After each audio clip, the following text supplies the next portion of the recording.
Yan mga lods, mapagpalang gabi, may bagong hulmahan na naman tayo nagawa sa kalis at kampana. So, inang berhen na may 13 corona. Ito yung isang corona, pangalan na. Yan. Tapos dito, gumamela celis. Yan, ito yung gumamela. Yan. So, pinalibutan natin ng letra. Yan yung bagong gawa natin, bagong kasa. So, gawa sa kalis at kampana. Palilinawin na lang para siya ay mas mainam at mas maganda. So dalawa yan, meron pang isa, ito yung isa. So hulmahan lang yan, kaya ganito yung isa, ivory. Yung likod niya ng ganda.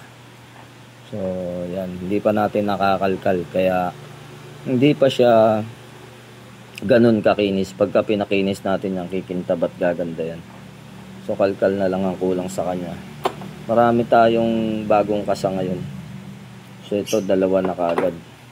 Automatic to, mainam to na gamitin. Pampaswerte na, protection pa. Mataas na uri ng ano to, ng medalyon na inamberhin. May 12 ba naman siya na korona. Ito pinag-iisipan ko kung lalagyan ko pa ba ng letra. So yan, bahala na kung ano lumabas. Ang pinaka-importante, kasado siya.